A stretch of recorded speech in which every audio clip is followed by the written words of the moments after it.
जय हिंद दोस्तों। तो हम लोग देख रहे थे पॉलिटिकल क्वेश्चन, और ये सभी पॉलिटिकल क्वेश्चन जो है ये बहुत ही महत्वपूर्ण क्वेश्चन है। और ये वीडियो का पार्ट 9 वीडियो है, और पहले जो हम देख चुके थे पार्ट 8 तक, ये सभी भी महत्वपूर्ण क्वेश्चन थे। और ये सभी क्वेश्चन जो MCQ बेस्ड है। तो चलिए देखते हैं इस वीडियो में क्या क्या क्वेश्चन है।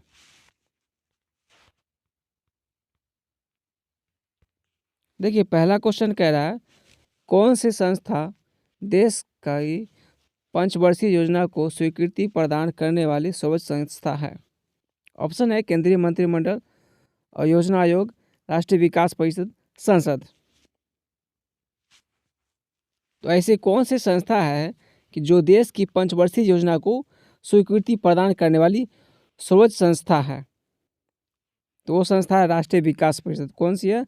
राष्ट्रीय विकास परिषद है। तो ऑप्शन नंबर सी जो है इसका सही उत्तर हो जाएगा। अगला क्वेश्चन है, किसकी सिफारिश पर भारत की संचय निधि से राज्यों को सहायता अनुदान दी जाती है? ऑप्शन है लोक लेखा समिति, वित्त आयोग, योजना आयोग, महालेखा परीक्षक। क्वेश्चन देखिए फिर से, किसकी सिफारिश पर भारत की संचय निधि से राज्यों को सहायता अनुदान दी जाती है? तो सहायता अनुदान दी जाती है राज्यों को, वो वित्त आयोग की सिफारिश पर दी जाती है। किसकी सिफारिश पर? तो वित्त आयोग की सिफारिश पर दी जाती है। तो ऑप्शन नंबर बी है जो है वो इसका सही उत्तर हो जाएगा। अगला क्वेश्चन देखते हैं कि मंत्रिमंडल सचिवालय किसके अधीन है? ऑप्शन है प्रधानमंत्री, संसदीय मंत्री, केंद्रीय गृह मंत्री या कैबिनेट सचिव। मंत्रिमंडल सचिवालय किसके अधीन है? तो ये अधीन रहता है प्रधानमंत्री का अधीन। किसके अधीन रहता है? प्रधानमंत्री का अधीन रहता है। तो ऑप्शन नंबर जो ए इसका सही उत्तर हो जाएगा। अगला क्वेश्चन है, भारत की सर्वप्रथम चलती फिरती अदालत का शुभारंभ कहाँ हुआ है? राजस्थान में, गुजरात में, या फिर मध्य प्रदेश में, या हरियाणा में? तो भारत में जो चलती फिरती अदालत जो है इसका शुभारंभ कहाँ किया गया है? कौन से स्टेट में किया गया है? ये क्वेश्चन पूछ रहा है।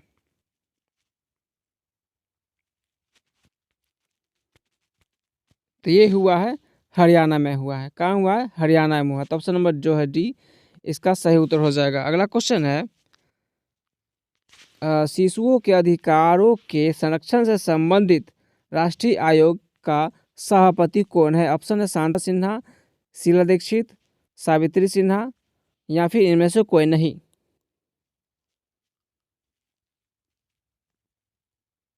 तो इसका सही उत्तर हो जाएगा शांता सिन्हा हो जाएगा। क्या हो जाएगा? Shanta Sinha. Option number A जो है इसका सही उत्तर हो जाएगा। अगला क्वेश्चन है, किस राजनीतिक दल को हाल ही में राष्ट्रीय दल के रूप में मान्यता प्राप्त हुई है? ऑप्शन है बहुजन समाज पार्टी, राष्ट्रीय जनता दल, या और वो दोनों, या फिर इनमें से कोई नहीं। इनमें से ऐसे कौन से राजनीतिक दल है जिसे राष्ट्रीय दल के रूप में मान्यता प्राप्त हुई है? तो वो है राष्ट्रीय जनता दल। कौन है? राष्ट्रीय जनता दल है। ऑप्शन नंबर जो है बी इसका सही उत्तर हो जाएगा। अगला क्वेश्चन है, निम्न में से किस मुख्य न्यायाधीश को राष्ट्रपति पद पर आसीन गौरव होने का प्राप्त हुआ है? ऑप्शन है न्यायाधीश एम हिदायतुल्लाह, न्यायाधीश एम हिदायत उल्लाह है, और न्यायाधीश PN भगवती, न्यायाधीश मेहर चंद्र महाजन, या इनमें से कोई नहीं। इनमें से कौन से न्यायाधीश जो है वो राष्ट्रपति के रूप में पद ग्रहण किए हैं, राष्ट्रपति के पद पर आसीन होने का गौरव प्राप्त हुआ है? तो वो हो जाएंगे न्यायाधीश एम हिदायत उल्लाह। न्यायाधीश एम हिदायत उल्लाह हो जाएंगे। ऑप्शन नंबर जो है ए इसका सही उत्तर हो जाएगा। अगला क्वेश्चन है कि राष्ट्रपति का चुनाव लड़ने की अधिकतम आयु कितनी है? 65 वर्ष, 70 वर्ष, 75 वर्ष, या फिर कोई भी सीमा नहीं है? राष्ट्रपति को चुनाव लड़ने की अधिकतम आयु कितनी होती है? ये क्वेश्चन पूछ रहा है।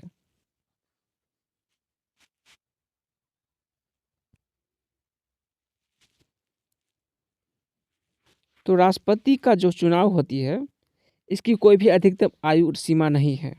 यानी ऑप्शन नंबर जो डी है इसका सही उत्तर हो जाएगा। इसकी कोई भी सीमा नहीं है। ऑप्शन नंबर डी जो है इसका सही उत्तर हो जाएगा। अगला क्वेश्चन है, निम्न में से किसने राष्ट्रपति पद ग्रहण करने से पूर्व भारत रत्न प्राप्त किया? ऑप्शन है doctor Zakir Hussain, doctor Rajendra Prasad, doctor S Radhakrishnan या फिर डॉक्टर श्री वी गिरी। ऐसे कौन से राष्ट्रपति हुए जिसे राष्ट्रपति पद ग्रहण करने से पूर्व भारत रत्न प्राप्त हुआ है?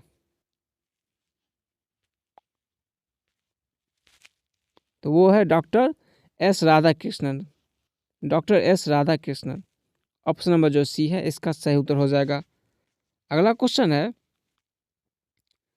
राष्ट्रपति के चुनाव से संबंधित झगड़ों का निर्णय कौन करता है? चुनाव आयोग करता है, या सर्वोच्च न्यायालय करता है, या उच्च न्यायालय करता है, या फिर संसद करता है? अगर राष्ट्रपति के चुनाव में गड़बड़ी कुछ हो जाती है तो इसका झगड़ों का निर्णय कौन करता है? कौन फैसला सुनाता है?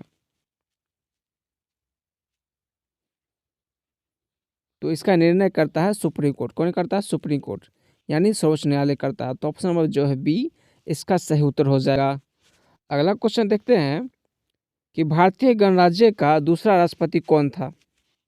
डॉक्टर जाकिर हुसैन, या डॉक्टर एस राधाकृष्णन, या श्री वी गिरी, या डॉक्टर राजेंद्र प्रसाद?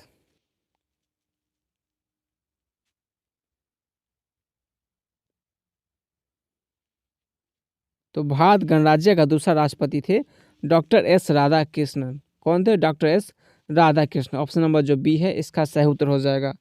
अगला क्वेश्चन है, निम्न में से कौन सा राष्ट्रपति अपने पद पर 2 कार्यकाल के लिए बना रहा? ऑप्शन है doctor B R Ambedkar, doctor B N Rao, या फिर डॉक्टर राजेंद्र प्रसाद, या उपयुक्त सभी? तो 2 बार राष्ट्रपति रह चुके हैं कौन? डॉक्टर राजेंद्र प्रसाद। तो ऑप्शन नंबर सी जो है इसका सही उत्तर हो जाएगा। अगला क्वेश्चन है, राष्ट्रपति का कार्यकाल कितने वर्ष का होता है? 5 वर्ष का, 6 वर्ष का, 4 वर्ष का, या 7 वर्ष का? राष्ट्रपति का कार्यकाल कितने वर्ष का होता है? तो ये होता है 5 वर्ष का। तो कितने वर्ष का होता है? 5 वर्ष का होता है। ऑप्शन नंबर जो है ए इसका सही उत्तर हो जाएगा। अगला क्वेश्चन है कि राष्ट्रपति पद के लिए प्रत्याशी की आयु कम से कम होनी चाहिए। यहाँ पूछा कम से कम होनी चाहिए। ऑप्शन है 65 वर्ष, 35 वर्ष, 55 वर्ष, या इनमें से कोई नहीं।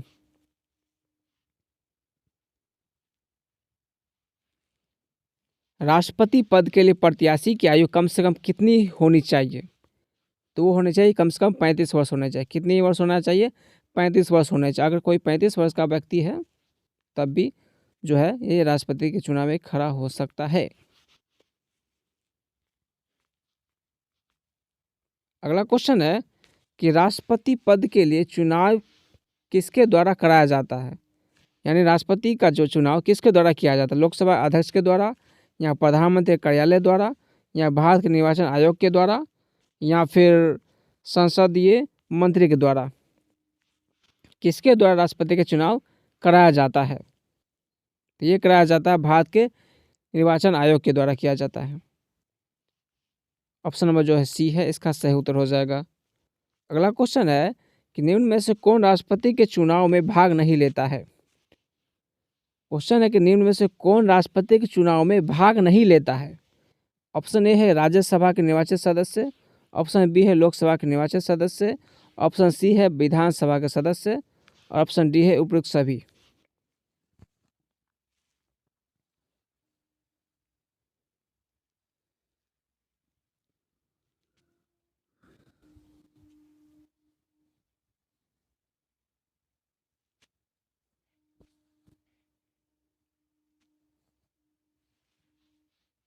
तो इन इसमें का उत्तर हो जाएगा, क्वेश्चन है कि निम्न में से कौन राष्ट्रपति के चुनाव में भाग नहीं लेता है?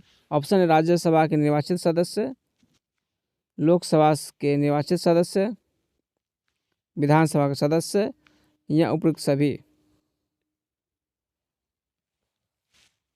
तो इसका सही उत्तर हो जाएगा विधानसभा के सदस्य। क्या हो जाएगा? विधानसभा के सदस्य हो जाएगा। ये जो है राष्ट्रपति के चुनाव में भाग नहीं लेता है। तो ऑप्शन नंबर सी जो है इसका सही उत्तर हो जाएगा। अगला क्वेश्चन है, भारत का राष्ट्रपति होता है सरकार का अध्यक्ष, राज्य का अध्यक्ष, या ए और बी दोनों, या इनमें से कोई नहीं। भारत का राष्ट्रपति होता है क्या? सरकार का अध्यक्ष, राज्य का अध्यक्ष, या दोनों होता है, या फिर कोई नहीं इनमें से। तो भारत का राष्ट्रपति होता है राज्य का अध्यक्ष होता है। क्या होता है? राज्य का अध्यक्ष होता है। ऑप्शन नंबर बी जो है इसका सही उत्तर हो जाएगा। अगला क्वेश्चन देखते हैं कि संविधान केंद्र सरकार की समस्त कार्यकारिणी शक्तियों किसे प्रदान करता है? प्रधानमंत्री को, राष्ट्रपति को, या फिर मंत्रिपरिषद को, या उपयुक्त सभी को?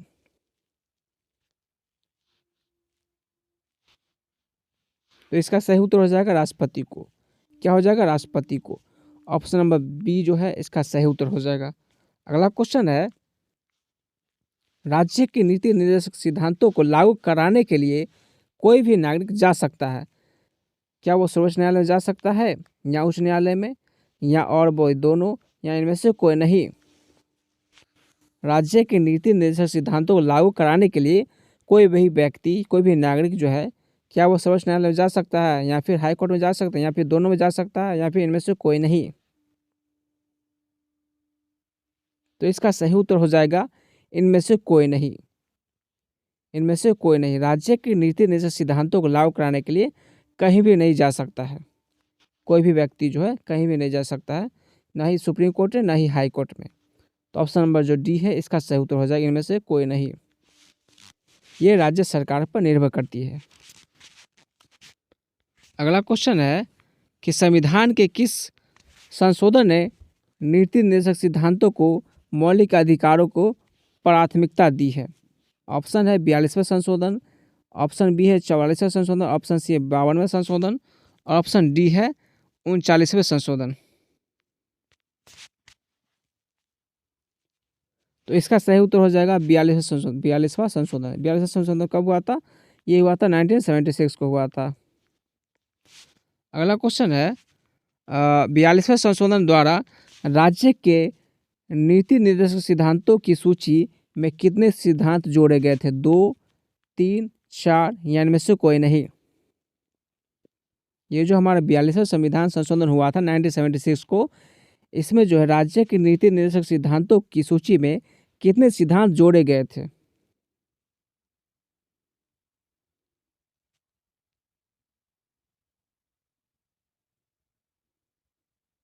इसमें जोड़े गए थे 4। कितने जोड़े गए थे? 4 जोड़े गए थे। ऑप्शन नंबर जो सी है इसका सही उत्तर हो जाएगा।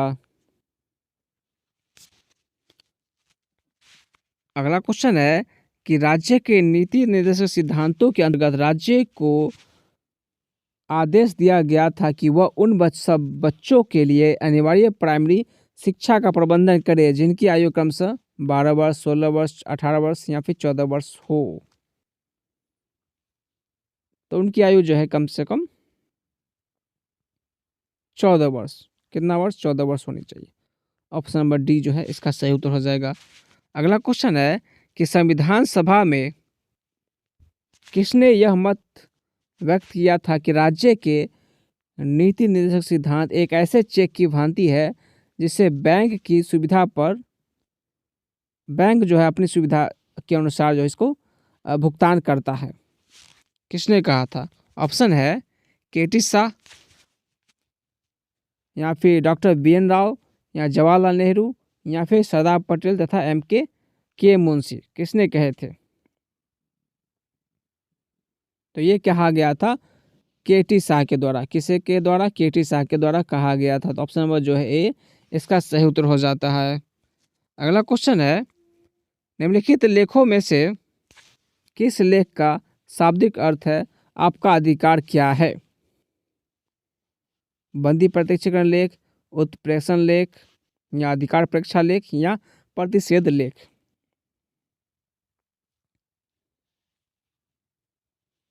तो इसका सही उत्तर हो जाएगा अधिकार प्रेक्षा लेख। अधिकार प्रेक्षा लेख। ऑप्शन नंबर सी इसका सही उत्तर हो जाएगा। अगला क्वेश्चन है निम्नलिखित लेखों में किस लेख का अर्थ है आप चाहे तो शरीर ले सकते हैं? ऑप्शन है बंदी प्रत्यक्षीकरण लेख, परमादेश लेख, अधिकार परीक्षा लेख या फिर उत्प्रेषण लेख। तो किस लेख का अर्थ है आप चाहे तो शरीर ले सकते हैं, तो ये हो जाता है बंदी प्रत्यक्षीकरण लेख। क्या हो जाता? बंदी प्रत्यक्षीकरण लेख हो जाएगा। इसका सही उत्तर हो जाएगा, यानी ऑप्शन नंबर ए जो है इसका सही उत्तर हो जाएगा। तो दोस्तों आज का क्वेश्चन हमारा यहीं पर समाप्त होता है। फिर हम अगले वीडियो में आपसे फिर मिलते हैं।